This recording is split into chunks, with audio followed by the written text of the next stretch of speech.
Hello everyone, welcome to the channel to a new blog. আজকে হচ্ছে শনিবার, আজকে দেবাশিসের ছুটি। আমার সকালে উঠে ব্রেকফাস্ট করা হয়ে গেছে, এখন 10টার মতো বাজে। যা গরম পড়েছে, সত্যি কিছু খেতে ইচ্ছা করছে না, একদম হালকা পাতলা খাবার খাওয়াই ভালো। আর হালকা পাতলা জামা কাপড় পরা উচিত, তোমরাও সবাই তাই করো। ডাবের জল খাও, শরীরকে ঠান্ডা রাখো। আমার মামাবাড়ি হচ্ছে কোন্নগরে, ওখানে আজকে শকুন্তলা কালী পুজো আছে। তো আমাদের সকালে যাওয়ারই কথা ছিল, কিন্তু রোদ্দুরের জন্য যাব না, বলে দিয়েছি বিকেলবেলা যাব। ওই 5টা নাগাদ বেরোনোর ইচ্ছা আছে, দেখা যাক কি হয়। দেবাশিস গেছে বাজারেও, এখনও ব্রেকফাস্ট করেনি। আর ও আসার পর রেস্ট ফেস্ট নিয়ে তারপরে আমরা রোদ্দুর কমলেই বেরোবো ভেবেছি। গরমটা এত অতিরিক্ত পড়েছে না, সত্যি কথা খুব কষ্ট হচ্ছে। আর তোমরা যারা বেরাও, মানে অফিস যাও, তারা কিন্তু খুব সাবধানে থাকবে, বেশি করে জল খাবে, ফল খাবে। 2টো বোতল এরকম মানে একটার ছিপি ভেঙে গেছিলো, আরেকটা কি প্রবলেম হয়েছিল। তো আমার শ্বশুরমশাই দেখো এরকম কি সুন্দর গাছ লাগিয়ে দিয়েছে। তো দই পেতেছিলাম কালকে, সেই দই দিয়ে একটু ঘোল করব ভাবছি।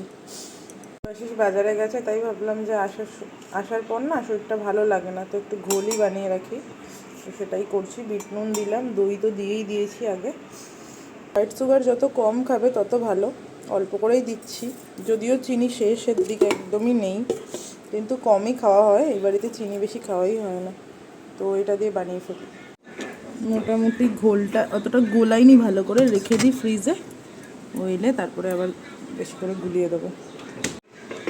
ঘরে কিন্তু পেতে তোমরা অবশ্যই টক দই খেতে পারো, আমি কিন্তু তোমাদের সাথে রেসিপিটা শেয়ার করে দিয়েছি। এটা আমি ঘরে পেতেছি কালকে রাতে, আর খেতেও ভালো লাগে বেশ। আর অনেকটা হয়, কিন্তু এটা কিন্তু 1 প্যাকেট দুধে হয়েছে, অনেকটাই হয়েছে। তো তোমরাও এটা করতে পারো, আর অবশ্যই গরমকালে টক দই খাও, খাওয়াটা কিন্তু খুব ভালো। গরমে পাতলা পাতলা মাছের ঝোল কমপ্লিট আমার। আমি নিম বেগুন খাবো, তাই বেগুন অল্প করে তুলে রাখা আছে। আর এইদিকে হচ্ছে, এটা কি শাক গো মা? সর্ষে শাক বেগুন দিয়ে সবার জন্য করা। আর এখানে হচ্ছে ঢেঁড়সের ঝাল, আর এটা হচ্ছে পাট পাতা ভেজে রাখা, মানে গুঁড়ো করে আর কি। আমার স্নান করা কমপ্লিট হয়ে গেছে। আর এমনিতে তো এখন প্রচুর জল খাওয়া উচিতই, আর বোতলেই জল খাই, গ্লাসে জল খাই না, কিন্তু এইটা কেনার পর থেকে আমি এটাই মেপে মেপে জল খাচ্ছি। ভালোও লাগছে, বেশ নতুন জিনিসের কদর অন্যরকম হয়। আর আমার স্নান করা হয়ে গেছে, টুকটাক কাজ যা ছিল সব করা হয়ে গেছে।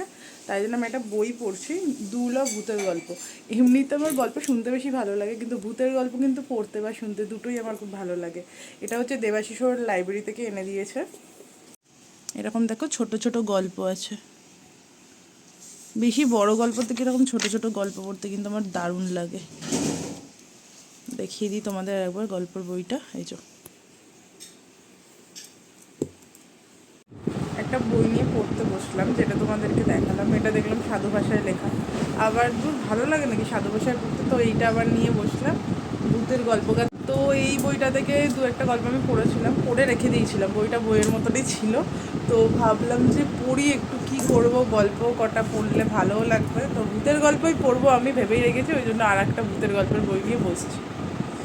ছাদে জামা তুলতে এসে দেখলাম আকাশটা দেখো কি সুন্দর লাগছে। 5টা বাজে, তাও ছাদে কি রোদ, কি গরম। এবার রেডি হয়ে গেছি, দেবাশিস নিচে রেডি হচ্ছে। এবার বেরিয়ে পড়বো, কারণ 5:30টার মতো বাজতে যায়, যেতে মোটামুটি 1.25 ঘন্টার মতো লাগবে। তো চলো যাওয়া যাক। ওইদিকে আমার মাসি চলে এসছে মামা বাড়িতে, আর বৌদিও বারবার ফোন করছে কখন আসবে। আমরা বিকেলেই যাব ডিসাইড করেছিলাম, কারণ সকালে প্রচণ্ড রোদ্দুর ছিল, আর দেবাশিসেরও কাজ ছিল কিছু, ওই কারণে বিকেলে যাচ্ছি। বেরিয়ে গিয়েছি আমরা, এই ফ্রুটি খাচ্ছে। আমরা এখান থেকে অটো ধরে সোদপুর স্টেশন যাব, ওখান থেকে আবার অটোটা চেঞ্জ করতে হবে, 2টো অটো চেঞ্জ করে খেয়াঘাট যাব। আর খেয়া পেরোলেই তো মামাবাড়ি কোন্নগর। আমরা খেয়াঘাটে চলে এসেছি, লঞ্চে উঠবো এবার। কি ভিড় বলো, কি ভিড় বাবা, মনে হয় 1 ঘন্টা লাইনে দাঁড়িয়ে টিকিট পেলাম খেয়াঘাটে। এখন উঠে যাই।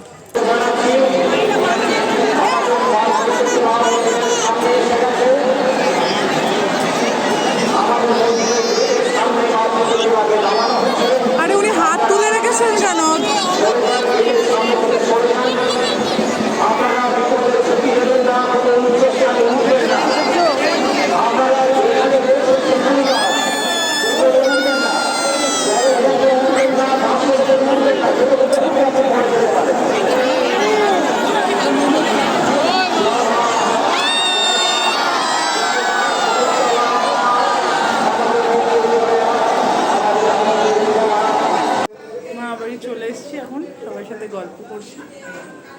ফোন ঘাঁটতে ব্যস্ত।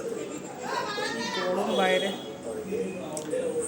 এটা এই দোলনাটায় ওঠো দেবাশিস? উঠেছো কোনোদিনও? আমি একবার উঠে আবার হাত পা কেঁপে আমি মরে যাচ্ছিলাম, হেভি ভয় লাগে এইটা। মেলায় কি ভিড়। ব্যায়াম কর। ও বাবা, ব্যায়াম হচ্ছে? ওরে বাবা,